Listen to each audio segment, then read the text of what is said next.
Hey guys, it's Sook. In today's video, I want to talk all about winter transition and all about how to combat the negative feelings that come about when we start to hit those winter months in London. I personally find, the transition into winter and all throughout November to around Feb quite difficult because it's always dark, the weather's horrible, and I really wanted to make a video of all of the strategies that I personally use to try and alleviate the negative moods, but also to really just enjoy the colder months and to make the most of them. Okay, so I've got this huge list that I've made of all of the things that I've started to do over the last couple of years that I personally find make a huge difference for me. I'm a very sensual person, and things like candles and scents and really making the most of my senses makes me feel really really happy. So I'll try and factor that in some of the things that I talk about. But let's start off with the basics. I think it's so important to recognize that number one, it's okay to feel that initial slump. We've just come out of summer where the temperature's hotter, the kind of overall vibe is, you want to go out, you want to meet your friends, and it's, daylight for longer. So that initial slump when you realize the clocks have changed and the temperature has dropped can feel kind of I guess down. It can make you feel quite things are not as exciting. I've just come back from a trip in the US and literally my first 4 day back, and the clocks have gone back and it was raining all day today. So I wanted to talk about the initial period.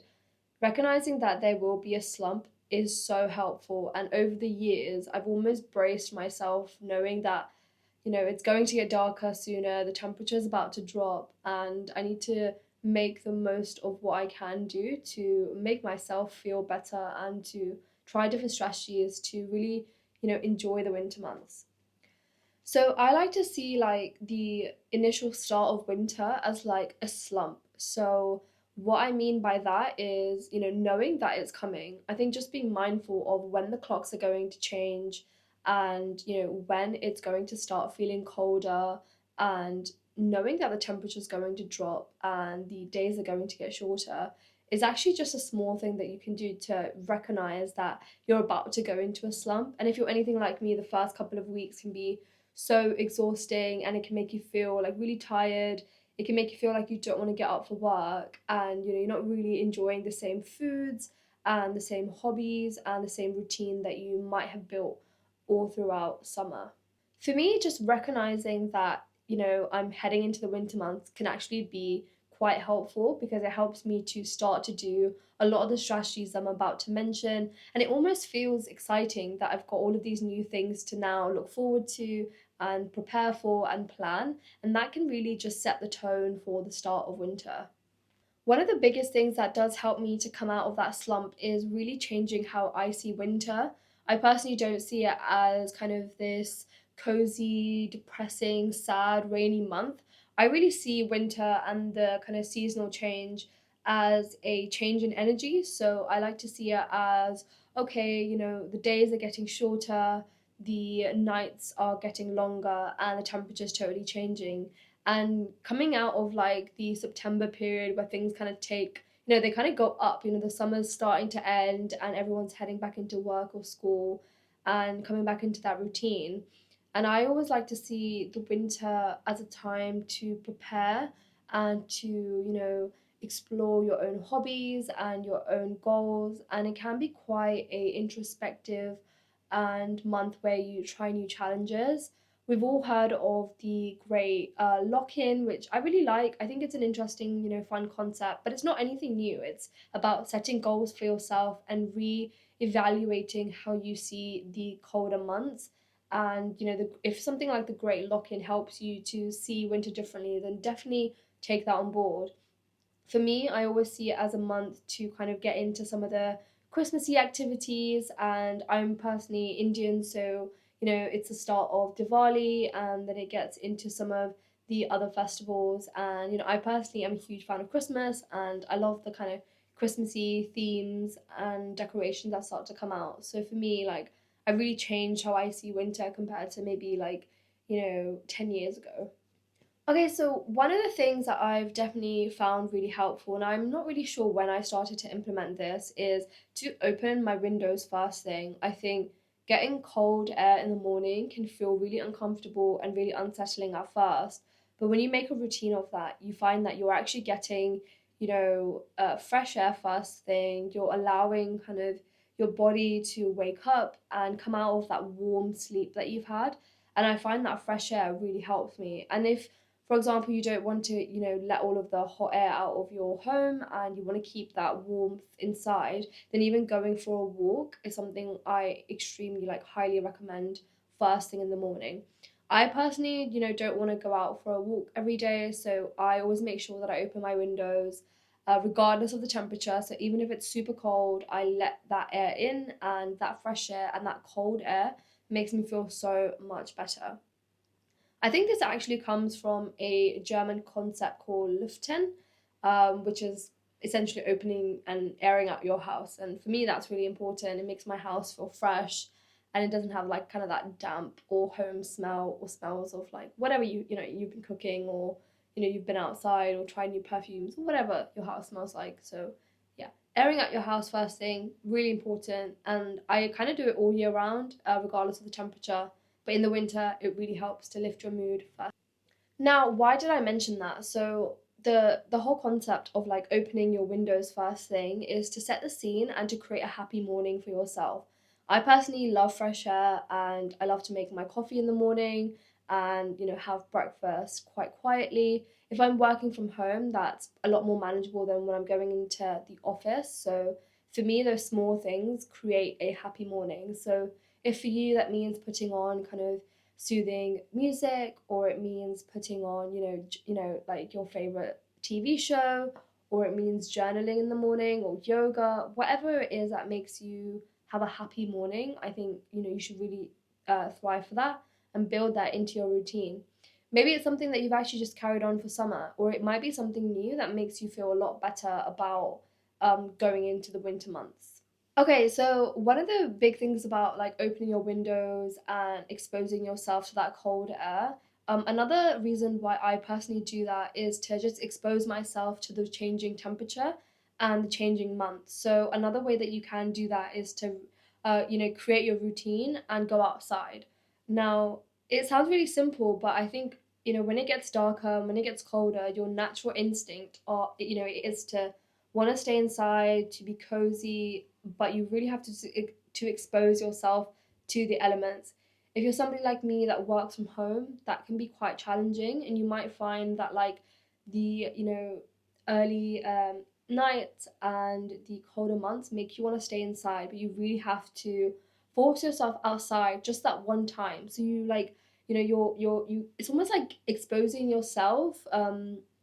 It's almost like giving yourself exposure therapy. So, like, go outside, go for a walk, do everything that you would do in the summer, and expose yourself to the changing temperature, the changing atmosphere, and maybe even like the changing environment. So, go see some Christmas lights, go see things in London or wherever you're based.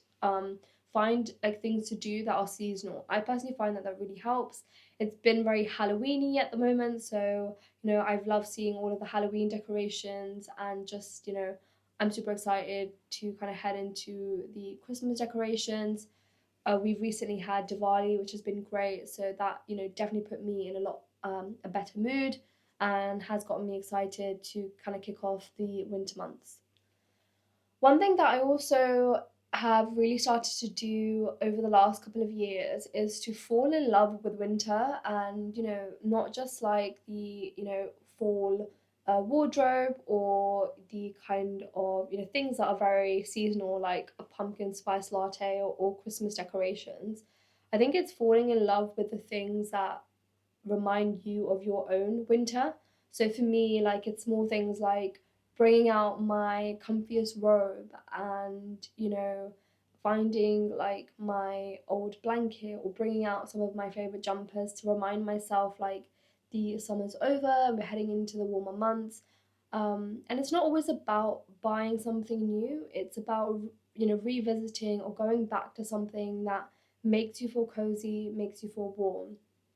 At the moment, I've personally like gotten myself a new perfume from Diptyque, so I really want that to be my winter scent, and I'm really excited. I spent a lot of money on it, so I'm really excited to like have that as like my winter thing. And I think small things like that are getting me excited. And like you don't have to spend a lot; you just have to have something that reminds you that it's a new season and something that's going to make you feel good. I personally, like I mentioned it at the start of the video, I really like smells and I really like um, things that make me feel kind of warm and cozy. And it's not always about buying something new. Sometimes it's just about, going back and remembering what you might already have in the cupboards and what you might already, need to go back to. So I've kind of touched on this already, so I won't do this one in too much detail. But having a movement routine, I personally have noticed that like I don't really like working out first thing in the morning, so I'm trying to build in a lunchtime walk routine. I'm finding it quite difficult just to manage like my workload, and then at night, like after work, it gets really dark. So I'm trying to have some daylight and get that movement in at some point in my day because it's so important to have that. Last year I did join a gym, but I found that like it was almost too expensive, and I really enjoyed it in the winter, so it allowed me to access a sauna and steam, and having that kind of indoor environment which allowed me to have some movement but also find that warmth and coziness really really helped. I personally like got rid of the membership because I wasn't really using it over summer. Over summer I want to be outside again, exposing myself to the elements and to like the new changing seasons. So this winter I am looking to build some of like indoor hobbies. So that's another thing that I really recommend is to find hobbies that you can do indoors, that don't rely on you being outside or don't rely on the weather, but also, aren't passive. They're not like you sitting and watching TV all day, and there's something that you can do in the comfort of your own home. So I know a lot of people take up kind of hobbies that are like require your hands, so like painting or knitting. I have picked up like Lego building in the last couple of months, so I'm really excited to explore that more, and maybe I'll share some of that on this channel. So yeah, getting an indoor hobby really allows you to have something to look forward to.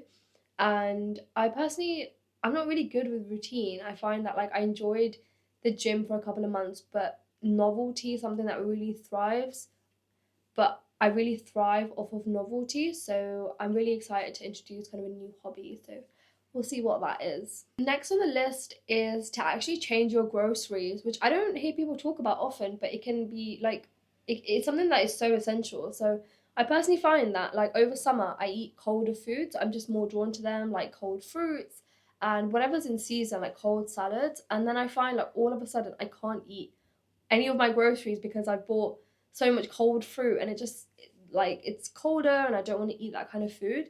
So I think really it's really important to buy groceries that now reflect the winter months. So maybe groceries where you can make your own soups or casseroles or things that are kind of warm and hearty. So, like this week I've done a grocery shop and it's gone a lot from like salads and cold foods to potatoes and things that are going to allow me to make soup and vegetables that are kind of like not just summer vegetables. So changing your groceries can make a huge difference. And you might want to find new teas that you can find comfort in or enjoy over winter.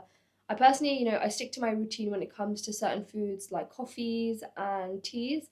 But it could be a time where you kind of introduce something new to your routine, and it doesn't have to cost a lot. Like it can be a couple of pounds, and you try a new tea that reminds you of winter and it makes you feel cozy. Um, and the most important thing, so next on the list is please take your vitamin D. I've been really good that I've kind of, over the last month, I've been taking it regularly every day. So I've kind of already set myself up for that routine and to be healthy. The winter months in, London are so depressing. So it's really important that you keep up with your vitamin D and you do it on a regular basis. You can't just have it every other day or whenever you feel like it. It has to be part of your every single day routine. So it's so essential. And I really recommend getting a blood test. If you don't, If you don't know what your vitamin D levels are, or if you are experiencing kind of some of the symptoms like tiredness or fatigue, then really like get your blood test and find out what vitamins you might need to take. A lot of people are deficient in vitamin D in the UK, so have that as part of your routine.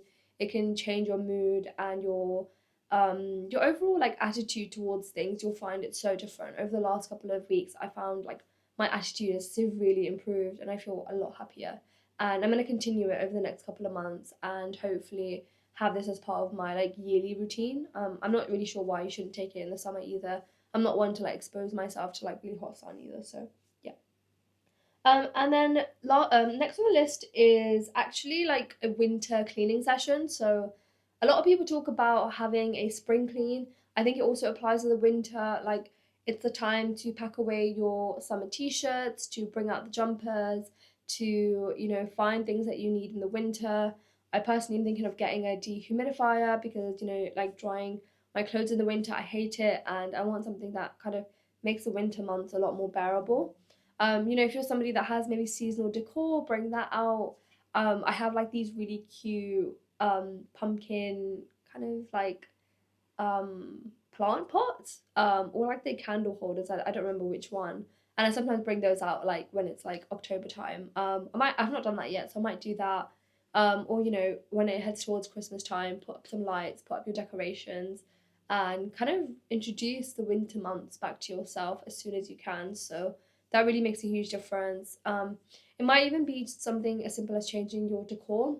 So I find having like winter cushion covers and summer cushion covers really changes the whole vibe of my living room.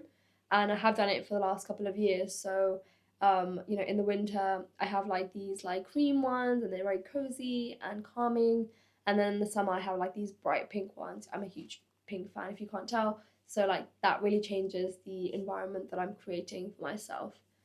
Okay, so next, like one of my favorite things to do is to actually have seasonal playlists. So I always create a winter playlist. So I do it every season. So when it kind of hits autumn and the winter and summer, and it doesn't really matter when I start the playlist. I'm not really fussed about like when it actually is, like summer. I think it's just about the vibe, the temperature change. And I've already started my autumn playlist, so I'm looking forward to like adding new songs. I've only just started to listen to the Justin Bieber, his new albums. So he's got like Swag 1 and 2. So things like that really like uplift your mood, and they give you something to look forward to. And I think from like a cognitive point of view, they allow you to create new neural pathways. So that's really important when you're heading into the winter months, because it's almost like shocking your body. It's almost like giving it something new to figure out, to listen to try, to explore. So new playlists are super important. You might even want to try a new restaurant or do something new. And I think bringing that newness back into your life is super important. And it doesn't have to be super expensive. Something as simple as making a playlist. You can get Spotify for free, even with ads. So having something like that up your sleeve can really change your routine. Making sure that you add like happy songs, and you try and create an environment that is peaceful and calm, and find songs that you love, but also that don't make you feel sad, or they don't make you feel kind of anxious or too riled up. So I think that's really important when you are kind of thinking about what your winter hobbies or playlists or anything will be as well. Okay, so that's all I have for today. Hopefully, some of these tips did help you. I think for me personally, I have mentioned this in the video already, but I really thrive off, having some kind of routine, but also giving space to myself for novelty. So, this could mean, trying new things, whether it's like new songs or new foods or new recipes. For me, that makes me feel really fresh, and it also allows me to it makes me feel like I'm going forward. And I think that's really important in the winter months, where things can kind of feel like they've hit a slump, or it's cold, or you're kind of doing the same things day in, day out. I personally also really value and really have tried hard over the last couple of months to keep a really good like cleaning routine. So, I want to make sure that my space reflects my headspace, and I keep it clean. I'm going to like change up a couple of things, move a bit of furniture around and try different things, and create kind of, I guess, not essentially dopamine decor, but also just, create an environment that makes me feel good. You can see like behind me I've got some of my paintings. So I think they're really bright and colourful, and I've got some in front of me and like some of my Lego on display as well. So, I want to do things that make me feel good, and whatever that is for you, I think it's important to know that even though you're going to face that initial kind of winter slump, it's important to like get back into your routine as soon as possible, but allow yourself the grace if you do have bad days, or if you're not productive, or you can't get yourself up to do some of your hobbies. Take your time and just know that the winter doesn't have to be sad, doesn't have to be kind of, I guess essentially depressing. Like, it can be fun, and it's all up to you to try and find that and explore, and to really just change your view on how you see winter and how you actually want your attitude and mood to be. So you can't let the external influence your mood. So it's really important to make sure that you can do everything to influence yourself internally and to really enjoy the winter months. So hopefully that helps. Let me know in the comments if you've tried any of these, or if you have some other tips that I've not mentioned. I'd love to hear them. And thank you for watching.